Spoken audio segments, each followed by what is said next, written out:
did alright.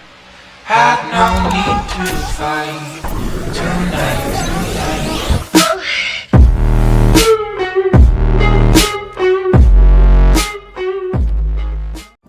Time for an adventure. Operation Ember Rise is bringing that super hot fire to Rainbow Six Siege with 2 new operators and a newly reworked map. The defender bringing the heat is Goya, who can use his Vulcan shields to create strategic cover points, deny entry to the attacking team, and serve up the occasional operator flambe. The attacker rising to the challenge is Amaru. Her Gara hook can quickly zip her up to rooftops, exterior windows, open hatches, and skylights. We've got the details you need to know about the new operators, as well as a tour of the newly reworked canal map. First up is Goya. This operator from Mexico's FES unit is a savvy tactician who can rapidly deploy his Vulcan shields to stymie incoming attackers. The Vulcan shield shares all the attributes of a deployable shield, including the new look and the new snap to doorways feature, but the Vulcan shield has a surprise.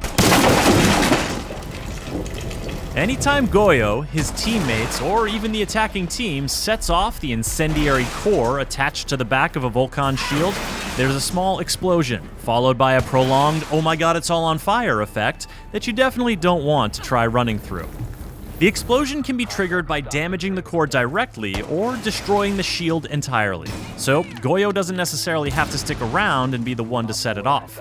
In fact, this medium speed, medium armor operator can be quite deadly while either roaming with his Vector 45 ACP or hunkering down with the TCSG-12 shotgun.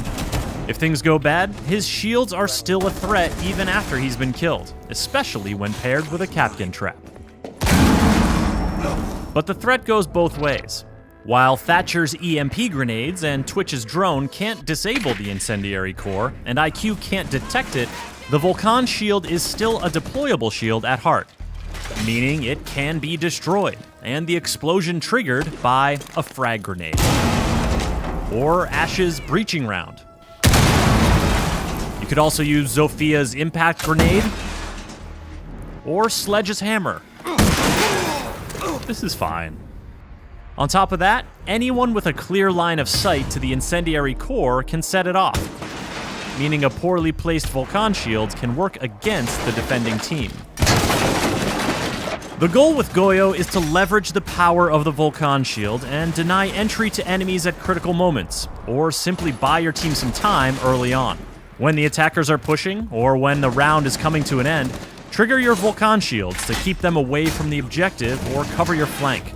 A well-timed Vulcan explosion can be the difference between lighting up the scoreboard or going down in flames. While Goya seeks to impede the movement of his enemies, the Peruvian attacker Amaru can get around the map like no operator before. This is her Gara hook, and it lets her zip to any repellable ledge or window to quickly position herself where defenders aren't expecting her to be. And once she's inside the building, the Gara hook lets her travel up through open hatches and skylights. That's a first for Rainbow Six Siege, and defenders will have to adjust their strategy accordingly or pay the price.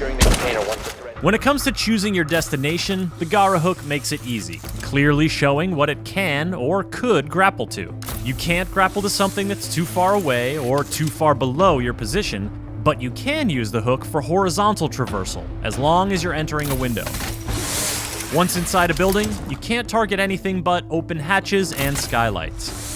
While the hook will instantly break a wooden barricade on a window, a castle barricade will prevent you from even targeting it. And a closed hatch will need to be opened before you can ascend through it. Amaru's Supernova or ITA-12S shotguns will come in handy if defenders leave those hatches unreinforced. This makes Gara hook entry a bit noisy, so team communication and good droning are all the more valuable. Amaru doesn't pull her gun up until landing from the grapple, so she's completely vulnerable to Kapkan and frost traps lying in wait, not to mention any defenders who may have heard her entry coming. Operators who can give her a quick buff, like Finka, or use their gadgets to distract defenders, like Ying or Dokebi, are strong pairings for Amaru. But with medium speed, medium armor, and a G8A1 LMG in her hands, Amaru is a well-rounded and very mobile force to be reckoned with. All this action has been taking place on the newly reworked Canal map.